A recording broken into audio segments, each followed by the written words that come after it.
Hello hello hello. चलिए, कथन पूर्वधारणा सीख चुके थे ना? सवाल बना लिए? आए? बनेबे नहीं किए?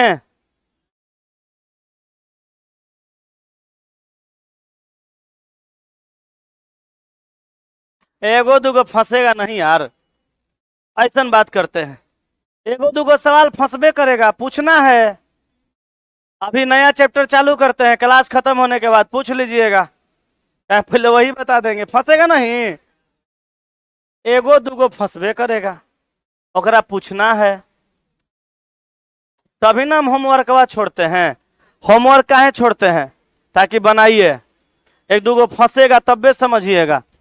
Hello hello hello. चलिए, अभी हम लोग न्यू चैप्टर की ओर चल सकते हैं ना? नया चैप्टर अभी हम लोग स्टार्ट करते हैं। एनालिटिकल रीजनिंग में डेटा सफिशिएंसी स्टेटमेंट एजम्पशन हो गया। अभी हम आपको सिखाते हैं statement and argument. Statement and argument को हिंदी में कहा जाता है कथन एवं तर्क। ठीक है, कथन एवं तर्क के लिए आपको क्या करना है, थोड़ा सा समझ लीजिए। अच्छा, कथन और तर्क का कोई भी सवाल हल करने के लिए एक लाइन में बताए थे क्या करना है। संडे के दिन माइंड टेस्ट में कुछ लोग आए थे, कुछ लोग नहीं आए थे। फिर उसी बात का चर्चा दोबारा अभी फिर से करेंगे। ध्यान से समझिएगा, हर कथन तर्क आप बनाने के लिए तैयार हो जाइएगा। कथन एवं तर्क चैप्टर को कैसे बनाया जाता है, थोड़ा सा इसमें आगे बढ़ते हैं हम लोग। ठीक है, कथन एवं तर्क। ठीक है, चलिए। कहा कि किसी भी, गौर से सुनिएगा, कहा कि किसी भी विषय से संबंधित जानकारी को कथन कहते हैं। इस अध्याय के अंतर्गत आने वाले प्रश्नों में एक कथन एवं साथ ही कुछ तर्क दिए गए होते हैं। कथन को ध्यान पूर्वक पढ़कर उसी के आधार पर आपको दिए गए तर्कों में से प्रबल तर्क का चुनाव करना होता है। तर्क की सुनिश्चितता करते समय व्यक्ति को किसी प्रकार की पूर्वधारणा से प्रभावित नहीं होना चाहिए, क्योंकि धारणा एक व्यक्तिगत भावना होती है जो प्रबल, ठोस एवं निर्बल, कमजोर दोनों में से किसी भी प्रकार की हो सकती है। अतः हमें धारणा एवं तर्क सामान्यतः दो प्रकार का होता है। सुनिएगा, एक बार फिर से पढ़ के समझा देते हैं। कहा कि किसी भी विषय से संबंधित जानकारी को कथन कहते हैं। ये तो पिछला चैप्टर में भी समझ गए थे। इस अध्याय के अंतर्गत आने वाले प्रश्नों में एक कथन एवं साथ ही कुछ तर्क दिए गए होते हैं। एक कथन पे दो गो तर्क दिया जाता है, कभी कभी तीनों को मिलेगा, यह बात ध्यान रखिएगा। कथन को ध्यान पूर्वक पढ़कर उसी के आधार पर आपको दिए गए तर्कों में से प्रबल तर्क का चुनाव करना होता है। प्रबल तर्क का चुनाव करना होता है। प्रबल तर्क का मतलब मजबूत तर्क।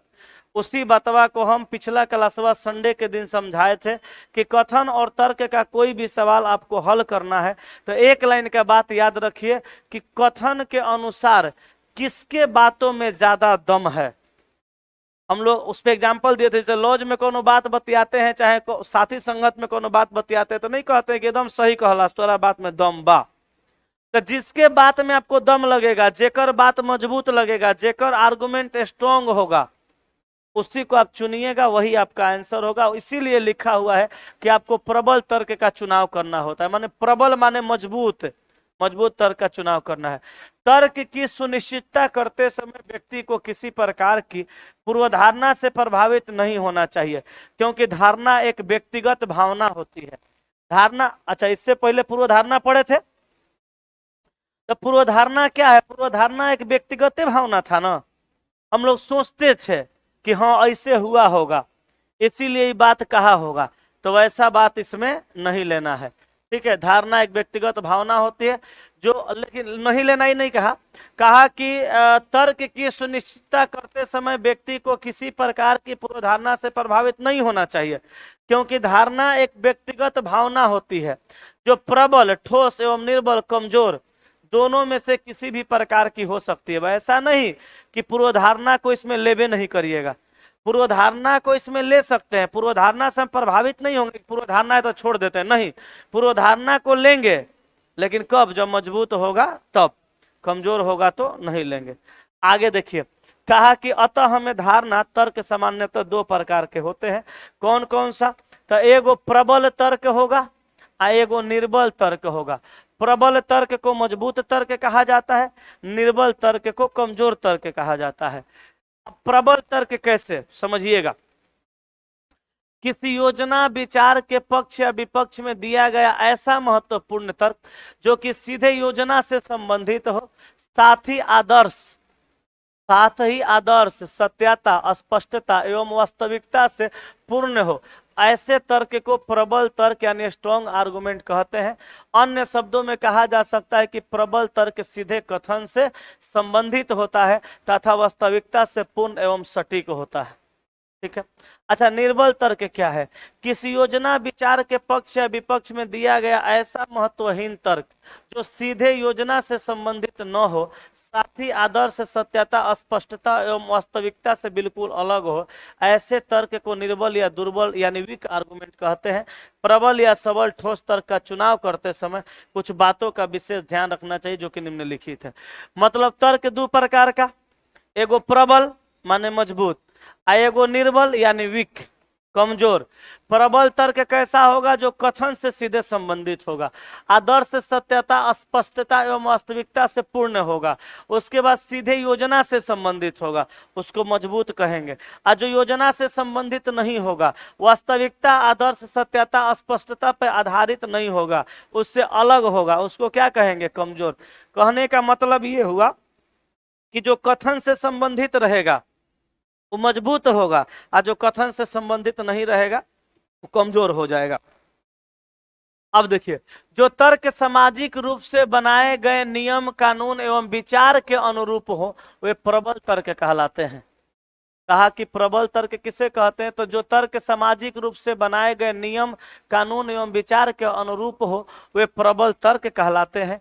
दिया गया तर्क सलाह अथवा निदान से संबंधित हो तथा वह कथन से सीधा संबंध रखता हो तो वह प्रबल तर्क होगा। जैसे सलाह दिया जाएगा तर्क के रूप में, या निदान मतलब समस्या का समाधान। अगर सलाह के रूप में निदान देता है या सलाह देता है और तर्क कथन से संबंधित रहता है, उस तर्क को हम लोग मजबूत तर्क के रूप में चुन लेंगे। प्रबल तर्क प्रश्न सूचक नहीं होने चाहिए, माने ओकरा में ऐसा नहीं पता चलना चाहिए कि कुछ पूछ रहा है, उसके बारे में कुछ कहेगा तब उसको सही लेना है। यदि तर्क तथ्यपूर्ण विचारों से विश्लेषित है, मतलब ओकरा में तथ्यपूर्ण विचार है, तो उसे प्रबल तर्क माना जा सकता है।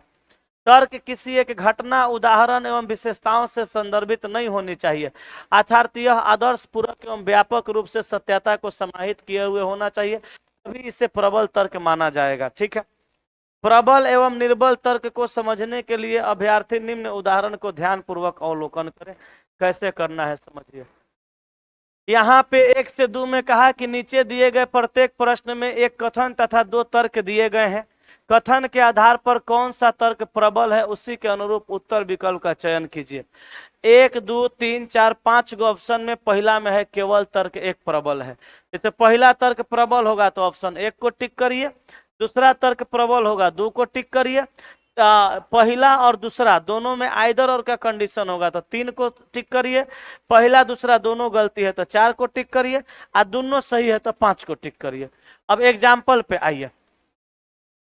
एग्जाम्पल में कहा कि क्या भारत में कॉलेज को विश्वविद्यालय का दर्जा दिया जाना चाहिए, माने भारत में जो कॉलेज है उस कॉलेज को विश्वविद्यालय का दर्जा दे दिया जाना चाहिए, माने कॉलेज को विश्वविद्यालय में बदल देना चाहिए। एगो आदमी कह रहा है कि हाँ। क्यों भाई? क्योंकि विद्यार्थी की प्रतिभा को परखने के लिए कॉलेज बेहतर है। सही है, गलत है? अतः डिग्री अधिक मान्य होगी। सही है कि गलत है? विद्यार्थी की प्रतिभा को परखने के लिए कॉलेज बेहतर है। विद्यार्थी का प्रतिभा प्राइमरी स्कूल में नहीं परख लीजिएगा, अगर विद्यार्थी में प्रतिभा होगा तो। प्रतिभा परखने के लिए हकीकत में कोई जगह नहीं होता है। प्रतिभा जहां परखना होगा वहां आदमी परख लेगा। यहाँ कह रहा है कि क्या भारत में कॉलेज को विश्वविद्यालय का दर्जा दिया जाना चाहिए? कह रहा है कि हाँ, विद्यार्थी की प्रतिभा को परखने के लिए कॉलेज बेहतर होता है।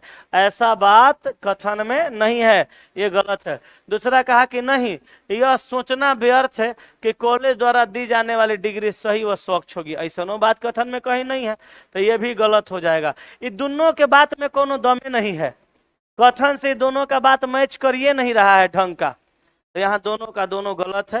एक्सप्लेन देखिए किया हुआ है, न तो तर्क एक न ही तर्क दो प्रबल है, क्योंकि कॉलेज को विश्वविद्यालय का दर्जा दिया जाना चाहिए, इस प्रश्न के पक्ष या विपक्ष में दिया गया कोई भी प्रबल तर्क कारण और वास्तविकता पर आधारित नहीं है।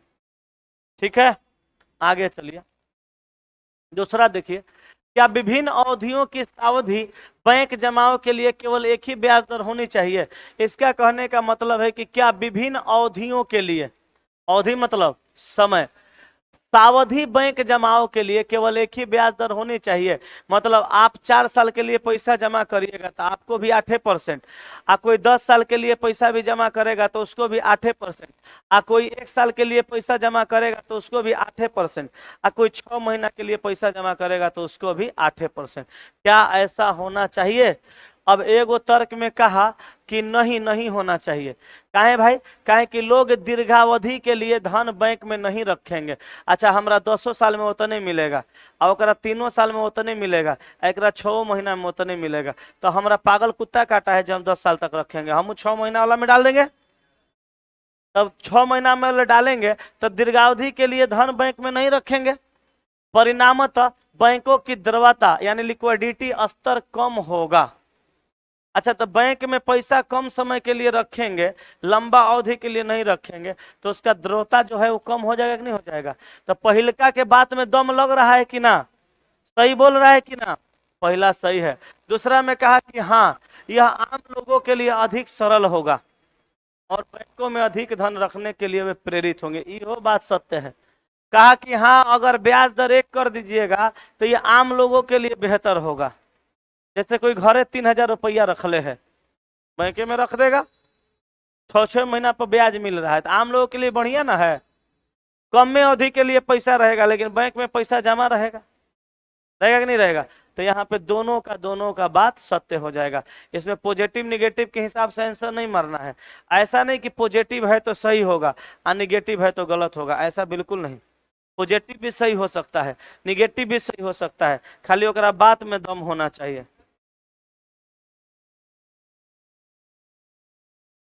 सर, बैच एंड होने पर रीजनिंग के लिए क्या करें please sir, help me. Batch and होने के बाद सभी लोगों के लिए एक एक वो सलाह है, आप लोग भी सुनिए और ऑनलाइन वाले भी सुनिए। बैच खत्म भइला के बाद प्रैक्टिस आप कंटिन्यू करते रहिएगा तब तक जब तक आपकी नौकरी नहीं हो जाती है। प्रैक्टिस छोड़ दीजिएगा, सब रीजनिंग भूल जाइएगा, फिर से पढ़ना पड़ेगा। प्रैक्टिस करिएगा, सेट प्रैक्टिस करना जरूरी है। इधर देखिए, क्या विद्यार्थी को राजनीति में भाग लेना चाहिए? एगो कह रहा है कि हाँ, यह नेतृत्व के गुण को विकसित करता है, तो राजनीति में भाग लीजिएगा। तो नेतृत्व तो आदमी राजनीति में करता है, तो राजनीति को गुण को विकसित करता है। वो कह रहा है कि नहीं, उन लोगों को अध्ययन करना चाहिए तथा अपने भविष्य को बनाना चाहिए, यो सही है। यहाँ देखिए सी ऑप्शन दिया है, आइदर और का कंडीशनों बनेगा, या तो आप ये करिएगा तो ये नहीं होगा, ये कीजिएगा तो ये नहीं होगा। तो या तो ये हो सकता है ना तो ये हो सकता है, आइदर और का कंडीशन जाएगा। ये आइदर और का कंडीशन का सिचुएशन बड़ा कम आता है, या तो ऐसा या तो ऐसा कीजिएगा तब होगा। ठीक है, हाँ जी। कहाँ इसमें बताए थे? सिलोलिज्म में बताए थे। उस सिलोलिज्म में ऐसा होता है, इसमें नहीं होता।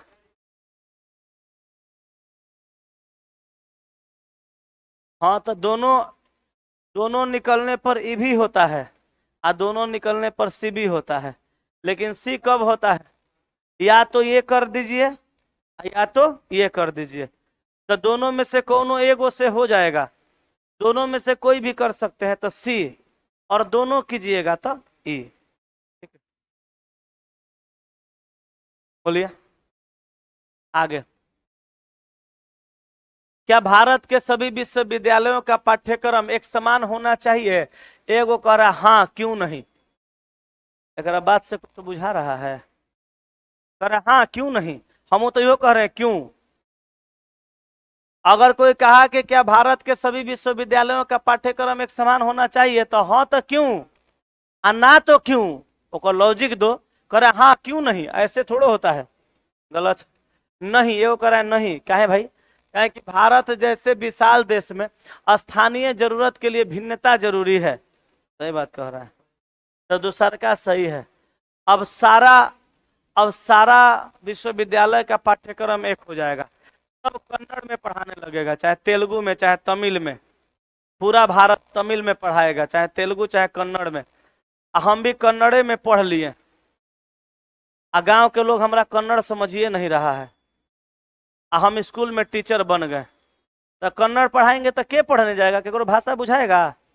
तो भाई हमारे यूनिवर्सिटी में हिंदी में पढ़ाई होना चाहिए, कन्नड़ में कन्नड़ वाला पढ़ाई होना चाहिए, तब ना हमारे नज़दीक के लोग हमारे स्थानीय जरूरत पूरा हो पाएगा। तो दूसरा का कहना सही है। हमारा तो एगो बात का टेंशन है, एक टीचर वाला बैच, टीचर वाला जो वैकेंसी आया है बीपीएससी वाला, ये नीतीश कुमार प्रधानमंत्री बनने के चक्कर में पूरा राज्यों को अलाउड कर दिए कि कोई भी राज्य का लड़का फार्म भर सकता है। सुनने में आ रहा है कि 50% सीट अदर राज्यों के लिए आरक्षित है। आप लोग को पता है ये बात? 50% की 10% रहता तो संविधान के हिसाब से 10% है, लेकिन सुनने में आ रहा है 50% कर दिए प्रधानमंत्री बनने के खाली चक्कर में। हमारा तो ये नहीं बुझा रहा है कि कौनो ससुरा उड़ीसा का मास्टर, उड़ीसा का लड़का बीएड डीएलएड किया होगा, कहीं बिहार वाला टीचर वाला फार्म भर दिया, कहीं अगर प्राइमरी टीचर में हो गया, तो वो पढ़ाएगा कैसे? अगर वो हिंदी बढ़िया से नहीं पढ़ाने आएगा, नहीं बोल पाएगा, तो ससुरा छोटा सा बच्चा प्राइमरी स्कूल का उड़िया समझ पाएगा? है, ये बेवकूफी की हद है, ऐसे एकदम नहीं होना चाहिए।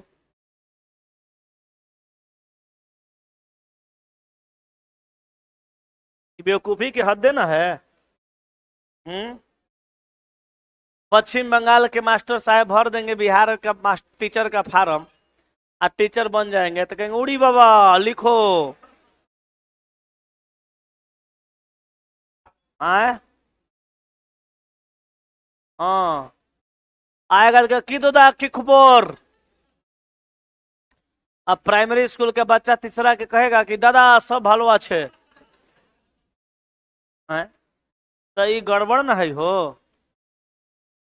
पता चला कि थोड़े पाने की चाहत में बहुत कुछ छूट जाता है, कहीं प्रधानमंत्री के चक्कर में मुख्यमंत्री वाला कुर्सी न चल जाए बोरा में। है?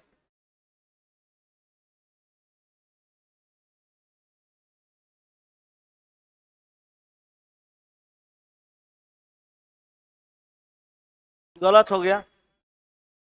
प्रश्नवाचक चिन्ह गलत होगा, लिखल था पहले, प्रश्न सूचक चिन्ह नहीं होना चाहिए। होगा नहीं, कर हाँ क्यों नहीं, पता कहाँ चल रहा है? कहाँ है बताओ, कहाँ है नहीं होगा वो बताओ। कर हाँ क्यों नहीं, तो प्रश्न सूचक चिन्ह है। देखिए ऊपर में लिखल था प्रश्न सूचक चिन्ह, गलत होगा, गलत है, दूसरा सही है। चलिए इधर एक दो एग्जाम्पल और है, एगो हम छोड़ देते हैं, आप बनाइएगा। यहाँ देखिए, क्या ग्रामीण भारत में कृषि का मशीनीकरण किया जाना चाहिए? एगो कह रहा है कि हाँ ऐसा करने से उत्पादन बढ़ेगा, सही है। कृषि का मशीनीकरण करिएगा, वैज्ञानिक तरीके से खेती होगा, उत्पादन बढ़ेगा। नहीं, कई ग्रामीण इससे बेरोजगार हो जाएंगे, यो सही है। जैसे कृषि का मशीनीकरण कर दीजिएगा, सारा काम आदमी का मशीनें करेगा, तो आदमी बेरोजगार ना होगा। तो दोनों का दोनों सही है, आंसर ई मार दीजिए। पुरनके मटेरियल है ना, हाँ एक दो जगह गलत है, तो सही कर लीजिए। एक दो जगह गलत आंसर है, दोनों का दोनों सही है, सही कर लीजिए। कथन तर्क में कुछ गलती मिलेगा आपको, आंसर गलत हो गया है, कुछ का आंसर चेंज करवाना था, चेंज करने में गलत हुआ है। लड़कियों को जुड़ा और कराटा की कला सीखनी चाहिए, तो कर हाँ, यह उन्हें स्वयं को गुंडों और बदमाशों से बचाने में सक्षम बनाता है। सही है। इसका कराटा सिखा दीजिएगा।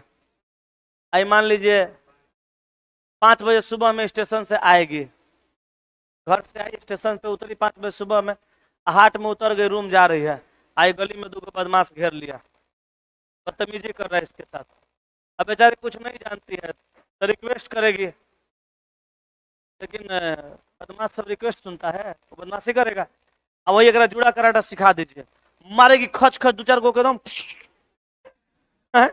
मिथुन चक्रवर्ती जैसा मारता था कढ़ाई में टक, कढ़ाई आर पार। कराटा सिखा दीजिए, उड़ उड़ के मारेगी 2-3 गो के, मार के गिरा देगी, बैग लेकर चल देगी। नहीं नहीं, तो कहा कि हाँ यह उन्हें स्वयं को गुंडा और बदमाशों से बचाने में सक्षम बनाता है। सही है। दूसरा कहा नहीं, वे अपने स्त्री लावण्य को खो देंगी। गलत है। लावण्य माने सुंदरता, गुण, ये सब होता है। तो कोनो लड़की को अब इसको जुड़ा कराटा सिखा दीजिएगा तो मोस्ट दाढ़ी थोड़ा जम जाएगा है। अब आलिया भट्ट को सिखा दीजिएगा जुड़ा कराटा तो कादर खान थोड़ा लगने लगेगा, शक्ति कपूर नहीं ना।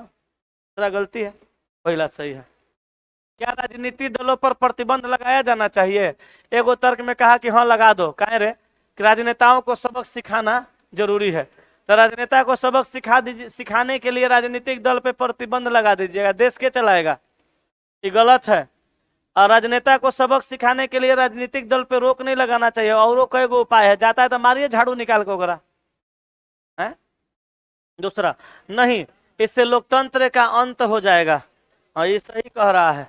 जब नेता राजनीतिक दल पे प्रतिबंध लगा दीजिएगा तो लोकतंत्र का अंत हो जाएगा। आगे 4 नंबर, क्या शिक्षित बेरोजगार युवाओं को सरकार द्वारा बेरोजगार भत्ते का भुगतान करना चाहिए? कहा कि क्या शिक्षित बेरोजगार युवाओं को सरकार द्वारा बेरोजगार भत्ते का भुगतान करना चाहिए? एगो तर्क में कहा कि हाँ यह उन्हें रोजगार तलाशने या कुछ स्वरोजगार उद्यमों को प्रारंभ करने के लिए कुछ मौद्रिक सहायता प्रदान करता है। हाँ तो सही बात है ना। कहा कि क्या शिक्षित बेरोजगार युवाओं को सरकार द्वारा बेरोजगार भत्ते का भुगतान करना चाहिए? कहा कि हाँ यह उन्हें रोजगार तलाशने या कुछ स्वरोजगार उद्यमों को प्रारंभ करने के लिए कुछ मौद्रिक सहायता प्रदान करता है। दूसरा कहा कि नहीं, यह आजीविका कमाने के लिए कुछ करने की उनकी इच्छा को कम करता है और इस प्रकार बेरोजगार युवाओं के बीच आलस्य को बढ़ावा देता है। इहो बतवा सही है। जैसे वगैरह बेरोजगारी भत्ता मिलेगा तो कितना कम कोढ़िया हो जाएगा, कहेगा चलो एकरे में जिंदगी कट जाएगा। तो दोनों का दोनों सही है। इसी तरह से बढ़िया से सोच के बनाइएगा, सब बन जाएगा। इसमें आधा से ज्यादा क्वेश्चन तो आपको कराए होंगे हम कभी ना कभी टेस्ट वोस्ट के माध्यम, है ना। क्या बोले? हाँ बहुत सारा इसमें का सारा क्वेश्चन लगभग हम टेस्ट में करवा चुके हैं। अच्छा इस सप्ताह जो शनिवार और देखिए इस सप्ताह जो शनिवार टेस्ट हो रहा है और जो माइंड टेस्ट हो रहा है, माइंड टेस्ट इस सप्ताह रीजनिंग का अंतिम टेस्ट है। लास्ट चैप्टर कथन और निष्कर्ष से हम लोग करेंगे और कथन एवं कार्यवाही, ठीक है। फिर उसके बाद अगला सप्ताह से हम रीजनिंग को शुरू करेंगे अल्फाबेट से। तो पहले जो चैप्टर छूट गया वो तो छूटिए गया, अब रीजनिंग चालू होगा तो मत छोड़िएगा एग्जाम तक, क्योंकि अब जो क्वेश्चन देंगे वो क्वेश्चन देंगे वो हमारा पता है। आपको हमारा ऊपर भरोसा है तो चुपचाप खाली आंख बंद करके आइए, ठीक है। अच्छा शनिवार वाला जो इस सप्ताह वाला टेस्ट है, आप टेस्ट में आइएगा चाहे नहीं आइएगा, सवाल जरूर ले लीजिएगा। इसलिए ले लीजिएगा क्योंकि इस सप्ताह क्वेश्चन का लेवल कुछ और है और क्वेश्चन भी कुछ और है। गजब का क्वेश्चन ढूंढे हैं, बहुत बढ़िया सवाल है। तो ले लीजिएगा, टाइम मिलेगा तो आ जाइएगा, और नहीं तो आपकी मर्जी। 5 नंबर देखिए, 5 नंबर में कहा कि क्या भारत में विदेशी फिल्मों पर प्रतिबंध लगाया जाना चाहिए? भारत में विदेशी फिल्मों पर, भारत में जो विदेशी फिल्म है उस पर प्रतिबंध लगाया जाना चाहिए। कहा कि हाँ वे विदेशी संस्कृति का चित्रण करते हैं जो हमारे मूल्यों पर प्रतिकूल प्रभाव डालता है। अच्छा संस्कृति पे प्रभाव डालेगा ना, मूल्य पर थोड़ा डालेगा। तो यहाँ पे ये गलत हो जाएगा। कहा कि विदेशी संस्कृति का चित्रण करते हैं, अगर विदेशी संस्कृति का चित्रण करते हैं तो फिर संस्कृति पे प्रभाव डालेगा, मूल्य पे कैसे प्रभाव डालेगा? नहीं डालेगा। तो मूल्य का मतलब कीमत पे, पैसा पे, उस पे। दूसरा कहा कि नहीं, विदेशी फिल्में उच्च कलात्मक स्तर की होता है। उच्च कलात्मक स्तर की होती है। अब विदेशी फिल्में अगर उच्च कलात्मक स्तर की है तो फिर इसको प्रतिबंधित मत करिए, क्योंकि हम लोग उच्च कला उससे सीखेंगे। तो दूसरा का सही है। ठीक है, आगे क्या? हाँ, एक दो का रहेगा। क्या सभी प्रैक्टिस करने वाले चिकित्सकों को सरकारी नियंत्रण में लाया जाना चाहिए, ताकि वे सरकार से वेतन प्राप्त कर सके और रोगियों को मुफ्त में इलाज कर सके? पूछ रहा है। अच्छा, कहा कि क्या सभी प्रैक्टिस करने वाले चिकित्सक को, प्रैक्टिस करने वाले चिकित्सक का मतलब हुआ कि आप एमबीबीएस करके आ गए हैं, अपना क्लिनिक खोल के चला रहे हैं, रोगी को वहां देख रहे हैं, वहां दवा दे रहे हैं, वहां ट्रीटमेंट कर रहे हैं। अगर ईमानदार है तो ईमानदारी से कर रहे हैं। अब पैसा कमाने का हवस है, हवस चढ़ा हुआ है तो लूट रहे हैं रोगी को। डॉक्टर को नहीं देखते हैं, जैसे पीएमसीएच के डॉक्टर के पास चले जाइए तो 10 रुपया का पुर्जा कटाइए कि 5 रुपया, 5 रुपया का पुर्जा कटाइए और डॉक्टर आपको देख लेंगे। और वही उनका क्लिनिक पर जाइए तो कहेंगे 800 रुपया फी है। तो लुटिए न रहे हैं। तो वही कह रहा है कि क्या सभी प्रैक्टिस करने वाले चिकित्सकों को सरकारी नियंत्रण में लाया जाना चाहिए, ताकि वे सरकार से वेतन प्राप्त कर सके और रोगियों को मुफ्त में इलाज कर सके? तो एगो आदमी कह रहा है कि नहीं, कोई देश ऐसा लोकतांत्रिक काम नहीं कर सकता। गलती काटिए। जैसे किसी देश से तुलना करेगा, किसी से तुलना किया हुआ बात, कथन तर्क, कथन पूर्वधारणा, कथन कार्यवाही, कथन निष्कर्ष हर चैप्टर में गलत होता है। तुलनात्मक बात एनालिटिकल रीजनिंग में गलत माना जाता है, ये गलत गलत है। ठीक है। दूसरा कह रहा है कि हाँ, कई समस्याओं के बावजूद अगर आप ये करते हैं और उसके बावजूद अगर कई गो समस्या भी आ जाता है, तो कई समस्याओं के बावजूद यदि यह अनैतिक चिकित्सक प्रथाओं का उन्मूलन न भी कर सका, उन्मूलन करने का मतलब खात्मा, हमेशा के लिए खत्म। जैसे भारत से पोलियो का उन्मूलन हो चुका है, कब हुआ? 2000 नहीं जानते हैं आप? 5 में नहीं, फिलहाल तक तो अभी दवा पिलाया जाता था। 2000 चलाया गया था ना, खत्म हुआ फिलहाल में भी 2-3 साल पहले, 2003 में। अच्छा, डेटा देख लीजिएगा, करेंट अफेयर में पढ़ना है। तो उन्मूलन होने का मतलब कि उसका खत्म हो जाना, पूरी तरह से सुरक्षित। कहा कि कहाँ कई समस्याओं के बावजूद यदि यह अनैतिक चिकित्सा प्रथाओं का उन्मूलन न भी कर सका, तो भी यह निश्चित रूप से इसे कम करने में मदद जरूर करेगा। सही तो कह रहा है। अगर खत्म नहीं भी कर सका, अनैतिक चिकित्सा प्रथाओं का खात्मा नहीं कर सका, तो कम करने में मदद तो मिलेगा ना, लोग लूटने से बच जाएंगे। तो दूसरा सही हो जाएगा। 7 नंबर, क्या उच्च शिक्षा को कुछ समय के लिए पूरी तरह से बंद किया कर दिया जाना चाहिए? क्या उच्च शिक्षा को कुछ समय के लिए पूरी तरह से बंद कर दिया जाना चाहिए? एगो तर्क में कहा कि नहीं, यह देश की भविष्य की प्रगति में बाधा डाल देगा। सही कह रहा है, क्योंकि देश की प्रगति में उच्च शिक्षा का बहुत महत्वपूर्ण भूमिका होती है। देश का अगर प्रगति होता है तो उच्च शिक्षा से होता है। आईआईटीएन एनआईटीएन लोग इंजीनियरिंग करके जाते हैं, तभी तो नए नए चीजों का खोज करते हैं। कुछ लोग साइंस वाइंस अच्छे से पढ़ के जाते हैं, तभी तो लोग वैज्ञानिक बनते हैं। उच्च शिक्षा लोग पढ़ के नौकरी करते हैं। उच्च शिक्षा ही देश में ट्रेन चलाने के काम आता है। उच्च शिक्षा ही देश में ट्रेन के साथ साथ प्लेन चलाने का काम आता है। 5वा क्लास का बच्चा थोड़ा रेलवे ड्राइवर बन जाएगा। यहाँ कह रहा है कि नहीं, यह देश की भविष्य की प्रगति में बाधा डाल देगा। कौन सा? अगर उच्च शिक्षा का पूरी तरह से कुछ समय के लिए बंद कर दीजिएगा तो।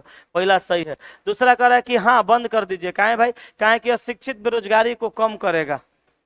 तो शिक्षित बेरोजगारी को कम करने के लिए आप उच्च शिक्षा बंद कर दीजिएगा कि रोजगार दीजिएगा? ये तो अंधभक्त वाला बात हो जाएगा। ये गलत है, ये गलत है। और नीतीश कुमार कहेंगे हाँ हाँ सही कर दीजिए। शिक्षित बेरोजगारी को कम करना है तो फिर क्वालिफिकेशन के हिसाब से रोजगार मुहैया कराइए, कि पढ़ाई लिखाई बंद करवा दीजिएगा। 8, एकल परिवार संयुक्त परिवारों से बेहतर है। कहा कि एकल परिवार संयुक्त परिवारों से बेहतर है, पूछ रहा है। एगो कहा कि नहीं, कहे रे, कहे कि संयुक्त परिवार सुरक्षा सुनिश्चित करता है, सही बात है, और काम के बोझ को भी कम करता है, यो सही है। तो पहला सही। दूसरा कह कि हाँ, कहे भाई, कहे कि एकल परिवार अधिक स्वतंत्रता सुनिश्चित करता है, यो सही है। तो दोनों का दोनों सही हो जाएगा। अच्छा, एकल परिवार अधिक स्वतंत्रता सुनिश्चित काहे करता है? जैसे मान लीजिए आप कंबाइंड फैमिली में है, कंबाइंड फैमिली में है, अब मान लीजिए आपको चिकन खाने का आज मन है, अकेले तो बना के नहीं खा सकते, पूरी फैमिली के लिए लाना पड़ेगा, पैसा नहीं है तो मामला गड़बड़ है, नहीं आ पाएगा, नहीं खा पाइएगा। अगर आप अकेले हैं, पाभर ला के खा लिए हैं, तो अकेले रहिएगा तो स्वतंत्रता सुनिश्चित करता है। तभी ना सब नई नई लड़कियां सब शादी करके ससुराल जाती है, तो मर्द को सिखा उखा के हस्बैंड को अलगा हो जाती है, घर द्वार छोड़कर। वो जानती है कि अलगे से ज्यादा स्वतंत्रता सुनिश्चित रहेगा, जौन मन करेगा तो शाम में फोन करेंगे, कहाँ है जी, आ रहे हैं रास्ते में, सुनिए ना, हाँ आम ले लीजिएगा ना, मन कर रहा है। तो से आधो किलो आम ले लेंगे, 2 गो चढ़ेगा बड़का बड़का, तो 1 गो दोनों आदमी खा लेंगे। नहीं रहिए तो 40 गो के फैमिली में आने से आ रहे हैं, कहेगा सुनिए ना, कहाँ बोल, टेढ़ियाइए के बोलेगा, टेंशन में रहेगा। आम खाने का मन, तू ही एगो बाड़ू, आम खाए के मन करता था, पैसा भी नहीं खे होता ना, 10 किलो आम लावे के पड़ी, तब ना सब कोई खाएगा, आपको आम नहीं मिलेगा। फिर अकेले रहिए, फोन कहाँ हैं, आ रहे हैं रास्ता में, सुनिए ना एगो एग रोल ले लीजिएगा, तो ले लोटा, एगो एग रोल ले लिया, बेचारा खा लिया। तनी 40 गो 35 गो में रहिए, कहिए कि एगो एग रोल ले लीजिएगा, कहेगा मार क्या करेबू घर में एगो एग रोल लेंगे तो दिक्कत है ना, है समस्या है। तो एकल परिवार अधिक स्वतंत्रता सुनिश्चित करता है, कंबाइंड परिवार सुरक्षा सुनिश्चित करेगा। कंबाइंड परिवार जो है वो स्वतंत्रता सुनिश्चित सुरक्षा सुनिश्चित करेगा, काम के बोझ को कम करेगा। अब जैसे 5 बीघा धान काटना है, कंबाइंड फैमिली है, 10 आदमी घर में समांग है, गया 2 दिन में काट के 5 बीघा धान गिरा दिया। अकेले रहिएगा, 5 बीघा धान काटना होगा, बोले तो 5 बीघा खेती नहीं होगा, अब 5 बीघा धान काटना होगा, तो काटते काटते ससुरा आषाढ़ सावन भादो कुआर सब पार हो जाएगा है? पता चला कि अब धाने काट रहे हैं तो लेने गेहूं फूटने लगा। अकेले रहिएगा, कोनो आएगा 2-4 लपड़ दे के चल जाएगा। कंबाइंड फैमिली में रहिएगा, 10 गो समांग है, कोनो एगो समांग गलती करके चल आया तो डरे कोनो बोलबो नहीं करेगा कि बाड़न से 10 गो मार के गुलार दिए सब है? तो सुरक्षा सुनिश्चित करता है। दोनों यहाँ पे क्या है, सही है, ठीक है। सोचिएगा ना बढ़िया से, एक एक सवाल बन जाएगा। हमारे भरोसे बैठा रहिएगा, नहीं सोचिएगा तो 4 दिन लगेगा, खत्म कर देंगे। रोज 10 गो 15 गो 20 गो बताएंगे, लेकिन सीखिएगा बहुत ज्यादा नहीं। अब मेहनत करिएगा, अपने से सीख जाइएगा। अब फंसेगा तो क्लास खत्म करने के बाद बैठल रहते हैं, 1-2 गो सवाल पूछियो लेना है, अपने से समझ जाइएगा। बनाइए ना, खाली मेहनत करिएगा तब ना। क्या भारत को कश्मीर पाकिस्तान को दे देना चाहिए? ऐसा ससुरा बात कर रहा है। भारत के टॉयलेट में ससुरा लोटा में सिकड़ लगा के रखा जाता है गिलास में, यहाँ भारत कश्मीर पाकिस्तान को दे देगा? अटल बिहारी वाजपेयी जी एक बार पाकिस्तान गए थे, जो भारत पाकिस्तान के बीच रेल सेवा शुरू हुआ, उसके जस्ट पहले वही समझौता में एगो पत्रकार बड़ी सुंदर थी, बड़ी खूबसूरत थी। अटल बिहारी वाजपेयी जी का शादी नहीं हुआ था, बूढ़ा हो गए थे बेचारे। व्यंग कसी बोली, हम आपसे शादी कर लेंगे, शादी करने के लिए तैयार हैं, जब बोलिएगा तब शादी कर लेंगे, लेकिन हमको मुंह दिखाई में कश्मीर चाहिए। अटल बिहारी वाजपेयी गुस्साते नहीं थे, दूसरा आदमी रहता तो गुस्सा आ जाता, मोदी जी तो गुस्सा जाते, कहते भाई में बनो, भाई में बनो, भाई में बनो, ये कश्मीर मुंह दिखाई में मांग रही है, बोलो देना चाहिए, देना चाहिए, तुरंत गुस्सा जाते हैं। अटल बिहारी वाजपेयी जी बड़ा साधारण आदमी थे, बड़ी तेज थे, कभी आदमी थे। बोली कि हम आपसे शादी करने के लिए तैयार हैं, हमको मुंह दिखाई में कश्मीर चाहिए।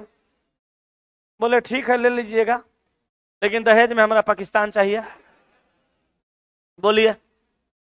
सब लोग हक्का बक्का रह गया, चुपचाप सुनते रह गया। ओकरा बाद तालियों की गड़गड़ाहट गूंजने लगी। बोलती बेचारी मैडम का बंद हो गया। ठीक है ना, बोले दे दो पाकिस्तान, कश्मीर ले लो। क्या जी? यही कह रहा है कि क्या भारत को कश्मीर पाकिस्तान को दे देना चाहिए? एगो कह रहा है नहीं, कश्मीर एक सुंदर राज्य है, यह भारत के लिए बहुत सारी विदेशी मुद्रा अर्जित करता है। तो भाई सही तो कह रहा है, नहीं देना चाहिए। कह रहे हैं नहीं देंगे, कहें कि कश्मीर एक सुंदर राज्य है, यह भारत के लिए बहुत विदेशी मुद्रा अर्जित करता है, काहे देंगे, पैसा कमा रहा है। दूसरा कह रहा है कि हाँ यह संघर्ष सुलझाने में मदद करेगा। तो ससुरा संघर्ष सुलझाने के लिए हम कुछ दे देंगे? कल कहेगा दिल्ली दे दीजिए, कहेंगे ले जाओ। संघर्ष सुलझाने में गांधीगिरी पर नहीं चलेगा देश सब। आए संघर्ष सुलझ जाएगा? तो संघर्ष सुलझाने के लिए तुम पाकिस्तान को कश्मीर दे दोगी? तो तुम्हारा चाचा तुम्हारे पापा से लड़ेंगे, कहेंगे घर अपना दे दीजिए, तो मारेंगे, तो घर दे दो, दे दो। तुम गांधीगिरी सीखिए, दे दो। भाई है पाकिस्तान, हमार भाई है, बेटा है ससुरा हमार। बेटा जौने कहेगा तौने करेंगे। पाकिस्तान को क्या बोलता है भाई है? बेटा है ससुरा हमारो, वो बेटा है। कश्मीर अपना पुत्र है, ये पाकिस्तान बेटा है अपना। हिंदुस्तान ओकरा पैदा किया है, ओकरा जौन जौन मांगेगा दे देंगे। बेटा को और देना चाहिए, वैसा नालायक बेटा को जौन बेटा बापे को मारने पर तुलल है, ओकरा मार देना चाहिए, देना थोड़ो चाहिए। बेटा बेटा रहे तब न दे दिया जाए। बेटा ससुरा मेटा निकल गया है, काट देंगे ओकरा रेत कैसे ऐसे बात करती है। आए नालायक बेटा निकल गया, नालायक बेटा को गोली मार दिया जाता है चौराहा पे खड़ा करके। कहाँ दिमाग लगा रहे हैं? नालायक जौन बेटा हो जाए ओकरा चौराहा पे खड़ा करके गोली मार दीजिए। भाई है, बेटा है, पैदा किए हैं हम लोग ओकरा।